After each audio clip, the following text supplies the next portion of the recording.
Salut l'équipe, bienvenue dans la planque du joueur. Les gars, aujourd'hui, groupe D de cette Coupe du Monde 2026, les pronostics, mes pronostics surtout. On va y aller comme les autres vidéos, comme les autres groupes, droit au but. On va pas commencer à analyser chaque équipe avec chaque système de jeu, sinon ça prendrait beaucoup trop de temps tout simplement.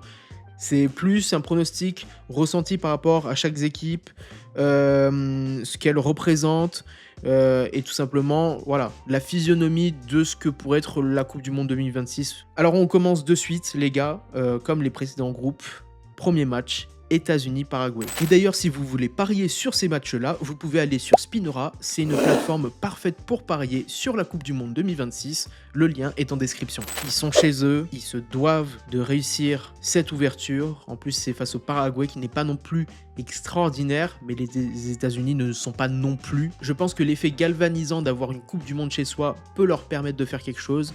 Alors pour moi, ça serait un 2-0 pour les États-Unis, mais un 2-0 vraiment pas simple à aller chercher, mine de rien. Ensuite, les gars, États-Unis-Australie, là, ça peut être le premier pépin pour eux. Je pense fortement qu'on va être sur un match très compliqué à aborder. Je pense ce 0-0 me paraît assez légitime dans le sens où certes ils sont chez eux, mais l'Australie quand même est à peu près au même niveau et je pense que on aura ce premier ennui de cette Coupe du Monde parce que jusqu'à maintenant il n'y a pas eu de 0-0. Je vous spoil un peu les autres groupes, mais voilà, pour moi ça serait le premier 0-0 vraiment ennuyeux où il se passerait pas grand chose malgré des équipes qui essaieraient de pousser. Ensuite, États-Unis-Turquie. Là, malheureusement pour les Américains, je pense que la Turquie, elle se doit d'être première de son groupe. Vous ne m'en verrez pas désolé, je pense, de dire que les États-Unis se prendront 3-0 par la Turquie, parce que la Turquie, c'est quand même un sacré pays de foot. Et on enchaîne, les gars. On enchaîne avec Paraguay-Australie. Franchement, là, Paraguay-Australie, on est sur quelque chose qui va être assez musclé.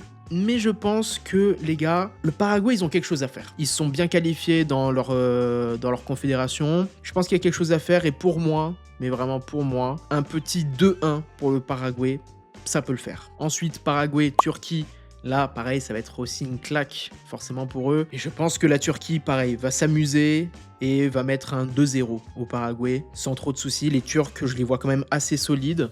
Et surtout, ils sont dans un groupe où ils se doivent de le faire. Ils se doivent de le faire et limite d'avoir 3 victoires. Et c'est là que la question se pose. Pour le dernier match, Australie-Turquie, franchement, je pense qu'il y a quelque chose d'assez discutable pour moi. Mais vraiment pour moi, la Turquie va aussi se défouler face à l'Australie. Parce que l'Australie, mine de rien, ils n'ont pas non plus des forces de fou. Alors je pense que l'Australie va se prendre un 3-0 assez critique par la Turquie. Mais en même temps, quel groupe la Turquie a pioché? États-Unis, Paraguay, Australie, ils se doivent de le faire, ils se doivent de gagner 3-0 par rapport à leur niveau, même si ce ne sont pas les meilleurs. Je pense qu'ils doivent le faire. Et ainsi, le classement donnerait Turquie, États-Unis, Paraguay, Australie. Ainsi de suite avec 9, 4, 3 et 1 point. Je pense que le bilan est assez clair et c'est comme ça que ça va se passer selon moi. Après, j'espère que le football me donnera un peu tort, histoire d'avoir un peu de spectacle, de rebondissement. Mais pour moi, ça sera ce genre de score.